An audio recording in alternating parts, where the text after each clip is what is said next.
आज का ये हमारा मैथ का लेसन प्लान है और आज का हमारा टॉपिक है अनुपात। लेसन प्लान संख्या है हमारी 9, क्लास है 6। फिर इधर आते हैं हमारे सामान्य उद्देश्य। सामान्य उद्देश्य हमारे 4 होते हैं जो कि हर एक लेसन प्लान में सेम ही है। इसके बाद आता है हमारा विशिष्ट उद्देश्य। विशिष्ट उद्देश्य हमारे टीचिंग पॉइंट के अकॉर्डिंग होते हैं। जैसे कि फर्स्ट हम सबसे पहले बच्चों को अनुपात के बारे में बताएंगे। तो हमने यहाँ पर लिखा है कि छात्राएं अनुपात के बारे में ज्ञान प्राप्त कर सकेगी। सेकंड है छात्राएं सर्वोत्तम रूप एवं संबंध के बारे में समझ सकेगी। थर्ड है छात्राएं अनुपात से संबंधित प्रश्नों को हल कर सकेगी। इसके बाद आता है हमारा सहायक सामग्री, चौक, डस्टर, लपेट, सैंपट, चार्ट, मॉडल इत्यादि। फिर आता है हमारा पूर्व ज्ञान। छात्राएं अनुपात के बारे में सामान्य जानकारी रखती है।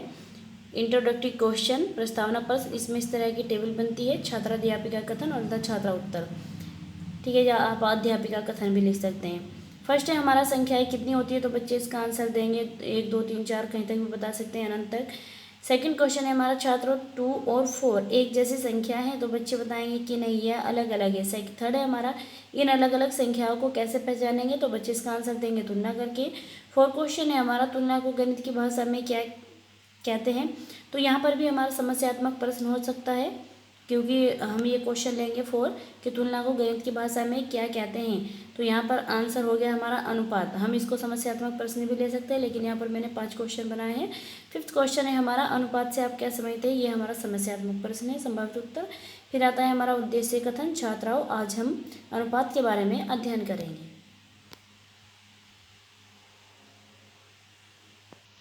फिर इस तरह से हमारे यहाँ पर 6 कॉलम बनते हैं। शिक्षण बिंदु, अपेक्षित व्यवहारिक उद्देश्य, शिक्षण अधिगम, छात्र अध्यापिका क्रिया या छात्रा क्रियाएं, अनुभव, शिक्षण विधि, प्रवृत्ति, सहायक सामग्री, मूल्यांकन। फर्स्ट है हमारा टीचिंग पॉइंट क्या है हमारा अनुपात। सेकंड कॉलम में हम लिखेंगे छात्रा अनुपात के बारे में ज्ञान प्राप्त कर सकेगी। थर्ड कॉलम में हमारा आएगा सबसे पहले हम लेंगे विकासात्मक प्रश्न। यहाँ पर देखिए मैंने एक विकासात्मक प्रश्न लिखा है, यह है 2 बिंदु लगाए हैं यहाँ पर और एक क्वेश्चन बनाया है इसका, यह किसका चिन्ह है, बच्चे इसका आंसर देंगे अनुपात का।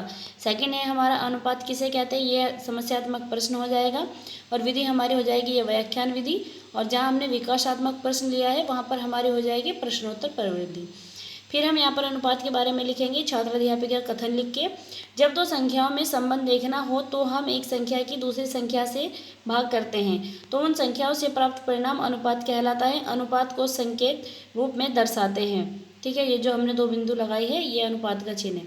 2 राशियों में अनुपात ज्ञात करते समय ध्यान रखना चाहिए कि कोई भी राशि शून्य न हो और दोनों राशियों की तुलना तभी की जा सकती है जब वे दोनों एक ही इकाई की हो। ठीक है ना, एक ही इकाई में होनी चाहिए वे। एग्जाम्पल देखते हैं यहाँ पर कि हम कभी तोते से गाय की तुलना नहीं कर सकते, यानी कि दोनों एक ही इकाई की संख्याएं होनी चाहिए। फिर इधर हम लिखेंगे कि छात्रा ध्यानपूर्वक सुनेगी, समझेगी व श्यामपट्ट कार्यों को अपनी कॉपी में नोट करेगी। फिर जो हमारा लास्ट वाला कॉलम है मूल्यांकन वाला कॉलम, अभी हमारा एक फर्स्ट टीचिंग पॉइंट कंप्लीट हो गया है, तो यहाँ पर हम एक क्वेश्चन पूछते हैं फिर बच्चों से। तो यहाँ पर मैंने एक क्वेश्चन लिखा है, देखिए कि अनुपात के बारे में बताइए। तो अब बच्चे क्या करेंगे, इसका आंसर इजीली दे सकेंगे क्योंकि हमने बच्चों को अनुपात के बारे में ऑलरेडी पढ़ा दिया है। ठीक है, अब हम आगे देखते हैं।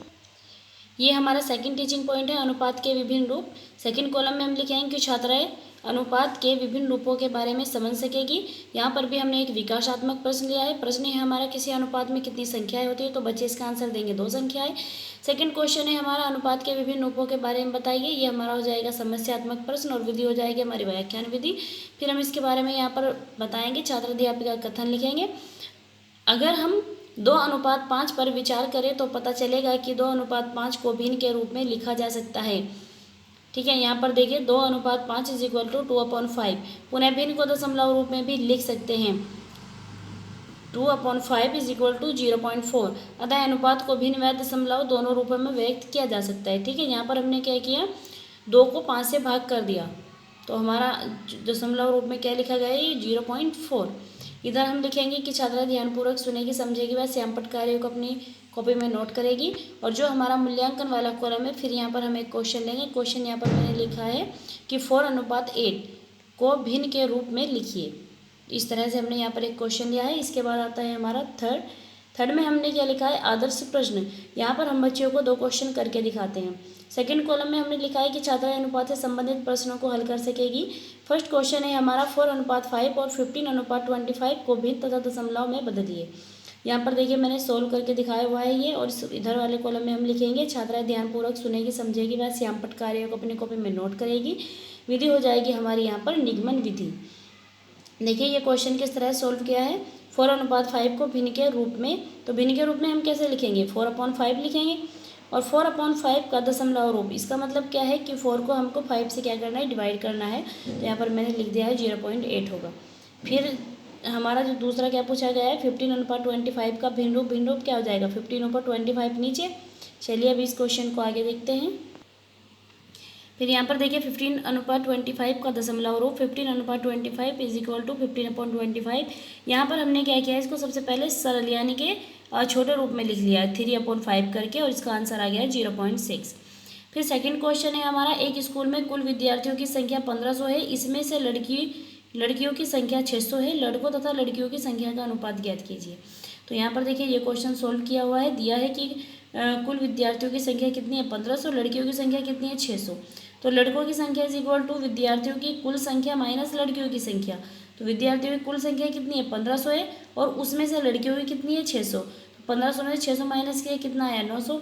लड़का अनुपात लड़की, तो अभी लड़के कितने हो गए 900 हो गए, और लड़कियाँ कितनी 600। तो 900 अनुपात 600 इसका आंसर हो जाएगा। और अगर हम इसको सरलतम रूप में लिखेंगे तो क्या आएगा 3:2। ठीक है, ये इसका सेकंड क्वेश्चन। अब यहाँ पर हमारा अभ्यास प्रश्न, यानी कि अब हम यहाँ पर 2 क्वेश्चन क्या करेंगे, बच्चों को करने के लिए देते हैं। तो सेकंड कॉलम में हम लिखेंगे कि छात्रा अनुपात से संबंधित प्रश्नों को स्वयं हल कर सकेगी। फर्स्ट है हमारा, क्रिकेट के मैदान में रमेश और गणेश द्वारा बनाए गए रनों की संख्या क्रमशः 72 और 18 है, अनुपात बताओ। सेकंड क्वेश्चन है हमारा, एक कमरे की लंबाई 11 मीटर और चौड़ाई 8 मीटर है, लंबाई तथा चौड़ाई का अनुपात क्या होगा। इधर आता है हमारा, छात्राएं प्रश्नों को अपनी कॉपी में नोट करेगी, और यहाँ इस कॉलम में आएगा हमारा अभ्यास कार्य।